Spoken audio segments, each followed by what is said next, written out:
Here's Andy Bannister to make a surprisingly good case against his own religion. Can't you just believe whatever you want to believe as long as you're sincere?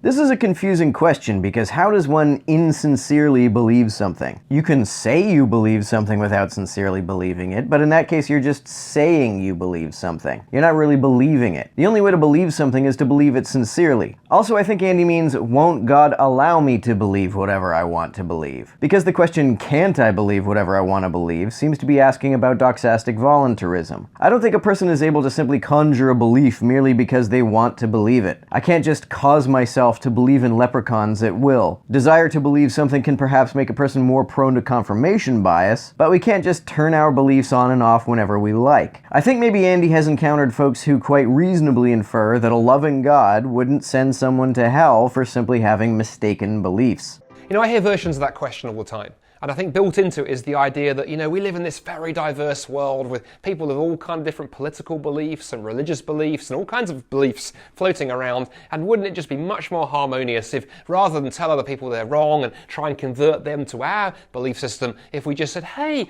it doesn't matter. Believe whatever you want to believe. Be a Muslim, be a Hindu, be a Jedi, be a Christian, be whatever, as long as you're sincere. What could possibly be wrong with that approach to the world?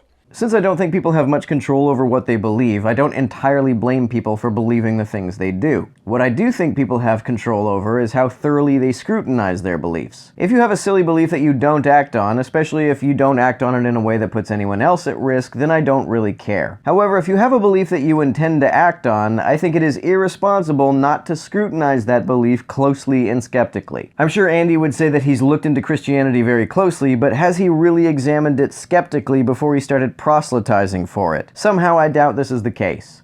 Well, of course, what could be wrong with that approach to the world is it mistakes sincerity for reality. You see, you can believe something sincerely, but actually be sincerely wrong, and that wrongness have consequences. Let me give you a real-world illustration. Imagine that you're at Edinburgh Airport, you've just boarded the plane to fly to New York for a well-earned holiday, and just as you settle down in your seat, the captain comes on over the tannoy and he announces, he said, hey, I've got some really interesting news to share with everybody on the flight today. I've figured out that actually the winds are so strong in the jet stream across the Atlantic that we don't need the engines. The engines are just a con foisted on us by Rolls-Royce to sell engines. So actually what I'm going to do, I'm going to turn the engines off on the aircraft once we're at cruising altitude and just let the winds blow us all the way across the Atlantic. Isn't that exciting? Think of the carbon footprint it will reduce. I would obviously prefer that someone stop that pilot from acting on that belief. No ideas that don't meet a certain standard of evidence should ever be used for something that could put people at such risk. Don't use them for flying planes, and don't use them for organizing laws or governments. This is a great argument for separation of church and state. Would you honestly, no matter how sincere that captain sounds, would you stay on that aircraft? Or would you be running for the exit and getting off that plane before it takes off to certain doom? Of course you'd be getting off, because it doesn't matter how sincerely the captain has convinced himself that you don't need aviation fuel, ultimately that's going to end in disaster. And the same plays out through history. There are plenty of examples of people in history who sincerely believed things, but what they sincerely believed caused no end of chaos and disaster and tragedy. Think of Adolf Hitler and the Third Reich and the Final Solution, or think of Joseph Stalin and how his attempt to apply communism to the Soviet Union resulted in the death of hundreds of millions of people. You can be sincerely wrong, very, very sincerely wrong, and hurt all kinds of people in the process. You see, the best test for what you believe is not whether you're sincere, but actually whether what you believe is true. I don't know that anything I believe is true. Something that will cause me to believe any synthetic assertion, that is, an assertion that isn't true by definition, is if it falsifiably, most consistently, and most parsimoniously predicts observation. No supernatural idea has ever done this.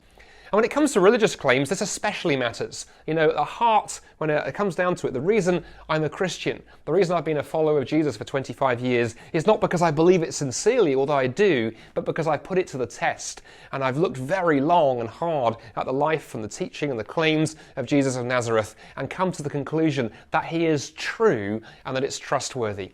How exactly did you test the claims about Jesus? How could you even test such a thing? What experiments did you do exactly?